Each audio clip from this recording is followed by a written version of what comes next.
A Small and Tall Collection. Chapter 6. Unease and Illness. Ashlynn didn't let herself sleep in the next day. As much as she wanted to stay under her gathered fragment scraps and blankets, she wanted to get the work for her new bed underway as fast as possible. The moment she was upright, she got to work sewing the edges of the fabric fragment together on the sides, leaving a gap just for her to be able to fill it properly. She didn't gather nearly enough fluff, sadly, but that was what tonight was for. Ashlynn's plan was to return and gather not only more fluff from the discarded toy, but also cotton balls from the cabinet under the sink. It would take several trips, but it would be well worth it. So that's what she did. The borrower woman sewed the cloth together on either side, leaving a gap, and then gathered up her belongings to head out for the place under the sink. If she was right, the boys would be spending time playing and would have no need for anything in the bathroom except to wash their hands after they did their business.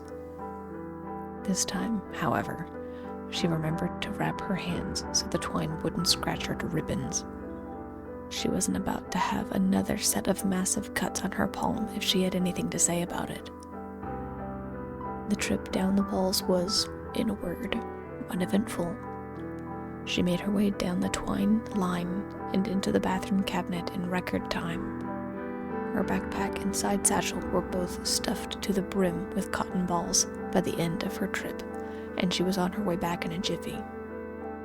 It was on her way back as she passed by the familiar electrical cover leading down into the kitchen when she picked up a fragment of conversation that chilled her to the bone. "Where did you put it?" asked Ray. "What is it now?" Soren replied. "The little pocket thing and the tissue piece." The younger boy, Ray, said those petrifying words so casually that Ashlynn nearly missed her next step entirely. It was a pure miracle that she managed to catch herself on a bundle of wires as her head snapped to the place she could listen into the human world. With clumsy caution, Ashlynn crept up to the edge of her hiding place and listened harder to the words of her human roommates. "Oh, that? I tossed them. Why, did you need them?" asked Soren. "No, I was just wondering. I was gonna take a look at it a little longer and try and find what it went to," Ray replied. Instantly, Ashlynn's mind started reeling. Pocket? What pocket? What tissue piece? That couldn't be. Ashlynn's heart stopped as she scrambled to slide her backpack off of her back, mind swirling at a nauseating speed as she spotted that a sewn pocket she'd added that housed the piece of tissue she'd used the night before to stop her bleeding hand was gone. "No," she breathed, speaking aloud completely involuntarily. No. She clasped her hand over her mouth and backed away from the hole. Everything in her body screamed to run, to flee and hide far away from this place. "I'm such an idiot. How could I be so stupid? I should have checked my pack. I shouldn't have gone down there. They know. Oh, they know. I left a whole freaking pocket for my pack just because I got spooked.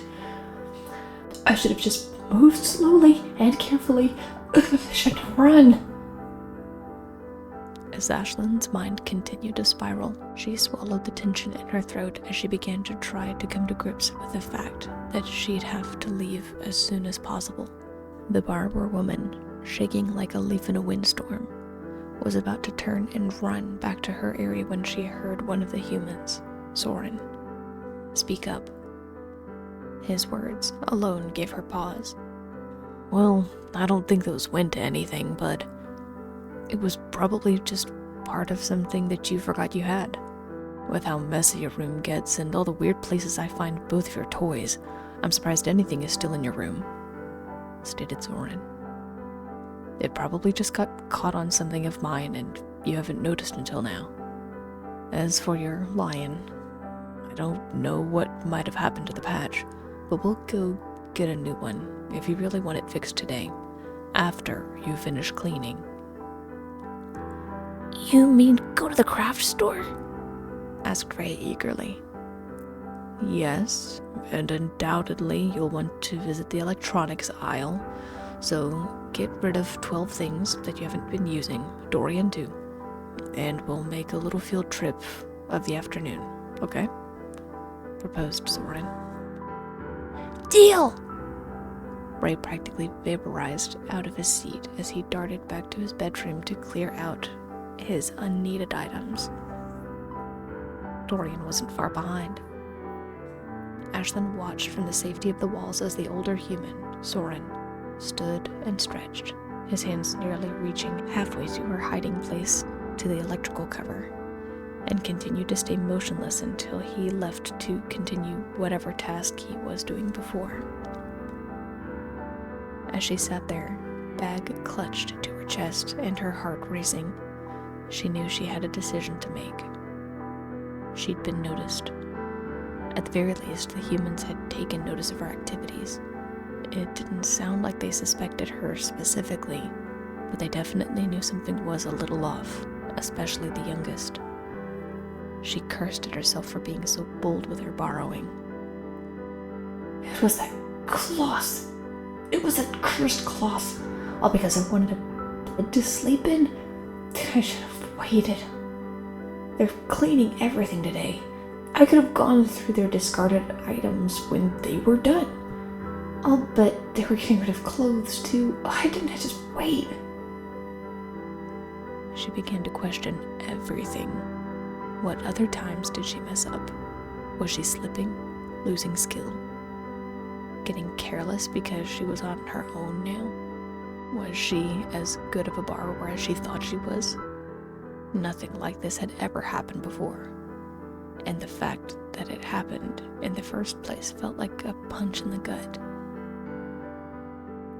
Ashlynn didn't realize how hard she was shaking until she felt a cramp starting up in her leg and the rigidness in her body making her feel sore. Every thought felt clouded and distant. It was like a haze settled over her.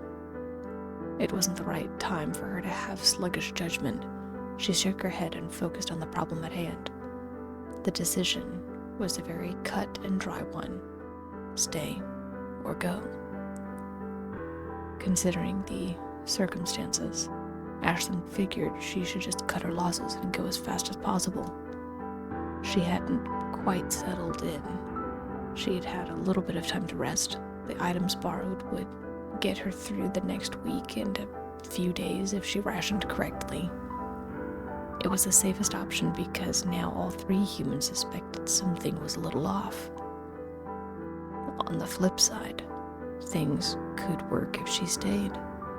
The weather wasn't optimal for her to leave. There were other apartments to borrow from. Plus, the dad, Soren, seemed to dismiss the notion that anything was off or weird about the patch of cloth missing and the bag pocket she'd lost from her bag. It was a hard decision. Both could prove dangerous for her. In circumstances like this, she would sometimes flip a cracker fragment or simply err on the side of caution and go with her gut and spare crumbling the cracker fragment further. This time was different. Both circumstances were just as dangerous, and she had no one to bounce ideas off of. It was a lonely feeling. It forced an uneasy sickness into her midsection that chased away her hunger and made her want to hide. Every question she'd ever had an answer for was called into question as she silently debated the best course of action for her and her survival. Unease clutched Ashlynn's mind as she made the fateful decision to stay. It was risky, and she still wasn't sure if it was the right decision, but based on the circumstances, she thought it might be best. The youngest was easily distracted and wasn't giving the pocket he'd found a second thought. The older brother didn't seem to care, and the dad, Soren, seemed to have the same opinion. For the moment, she decided to not go down into the apartment below for a little while. She had supplies, and there were other apartments she could borrow from. None of them were as optimal as the one with the human boys, but there was nothing she could currently do about that. It was a terrible waiting game, and Ashlynn was a reluctant participant. It was all she could do. 2 weeks. It had been an entire 2 weeks since the incident where Ashlynn had been noticed, or at least when something seemed off in the apartment to the humans who lived down below. Her borrowing missions had been infrequent and scarce because of the other apartments she decided to visit, and pickings were slim to say the least. Twice, she'd had to tighten her belt, and she was eager to get back to the original apartment. The initial unease was obviously warranted, but now it was like nothing had happened. The dad, Soren, had fixed the one toy and never mentioned anything weird going on in the apartment again. The 2 boys also seemed to drop the issue. The few times Ashlynn dared to linger by the light and observe the youngsters made her question whether or not Ray had actually dropped the issue entirely. It maybe was her imagination, but Ashlynn could have sworn that the gadgets and inventions that Ray was making functioned like traps and cages consisting of pressure plates and tripwires. The thought about getting caught by one of the youngest humans in the apartment complex was bone-chilling. But now little else could be done. She had to risk it. When she'd made her previous conviction about not going back down to see the trio of humans down below, she didn't take into account that the different families would be leaving for days on end, or inviting other humans over for elaborate dinners. Sadly, leftovers were scarce, and it wasn't until one night after she tumbled behind a box of empty crackers with a carrot fragment tucked under her arm that she reluctantly admitted to herself that she was being just as risky with these humans as she was with Soren and the 2 youngsters.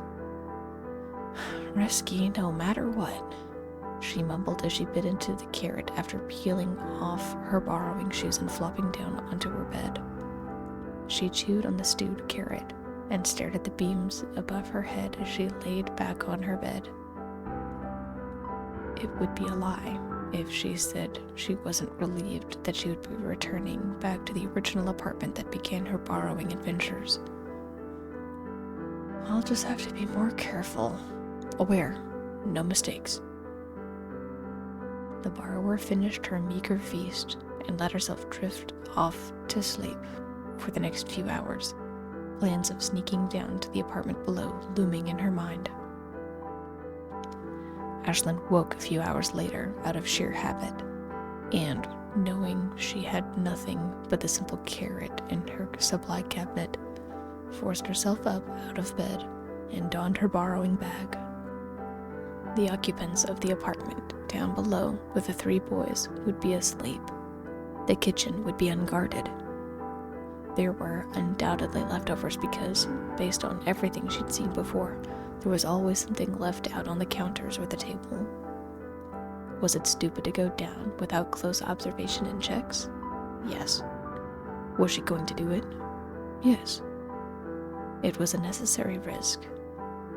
Also, if she stayed put any longer, Ashlynn knew she might chicken out and decide to not refill her pantry at the most opportune time. The lamp on her hip led the way through the dusky halls all the way back to the familiar secured line leading down into the kitchen. Ashlynn couldn't tell if it was nerves that was making her shake and sweat, or if her instincts were trying to ward her away from this place. But there was a distinct tremble to her hands as she grasped the line and gave it a tug. The shake was imperceptible, but Ashlynn still felt it as she slipped her gloves onto her hands. Get yourself together, Ashlynn. You've done this 1,000 times. That kid didn't leave anything in the kitchen. You're going to be fine. Get in, borrow what you can, get out. She threw herself into the darkness and slid down the line. The feeling of weightlessness overtook her as her stomach hit the top of her throat.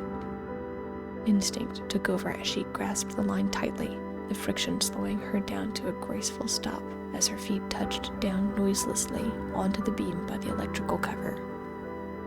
The borrower extinguished her hip lamp and tilted her ear toward the opening. 1 second, then 5. Nothing. No sound except for the hum of the refrigerator and the crack of the icebox. It was familiar and made her feel ever so slightly at ease. She didn't let it dull her senses, though. Hands tingling with anticipation, she leaned against the electrical cover and popped the familiar piece of plastic off of the wall. She held her breath, but heard nothing but the sound of her heart thumping against her eardrum. So far, so good. Ashlynn poked her head out from the protection of the walls, and, as luck would have it, an unattended plate of food was less than a foot away. Her eyes widened, almost as big as the plate, as she stared longingly at the different pieces. Fried chicken, mashed potatoes, and green beans covered the plate. There was even part of a dinner roll. Her salivary glands filled her mouth as the thought of eating filled her mind.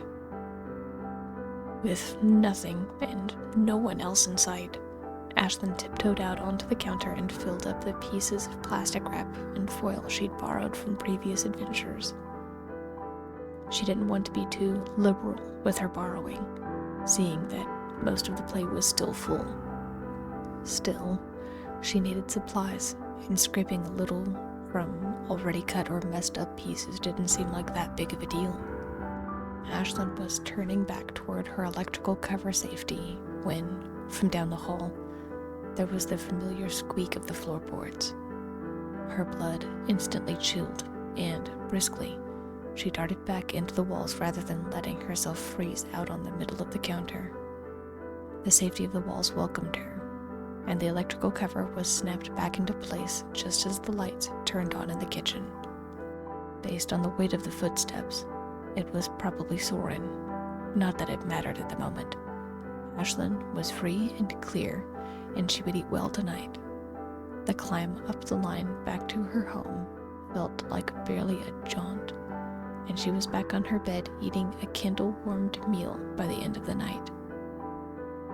If she'd known, or managed to observe the family of 3, she might not have indulged in the easy-to-reach plate, because, just in the next room, Soren was taking Ray and Dorian's temperatures and tucking the feverish boys into bed with him to monitor the rising numbers on the mercury-filled tube. It was going to be a long night with 2 sick boys, and he would undoubtedly have to call into work the next day. Nothing like sickness to bring people closer together right before the holidays.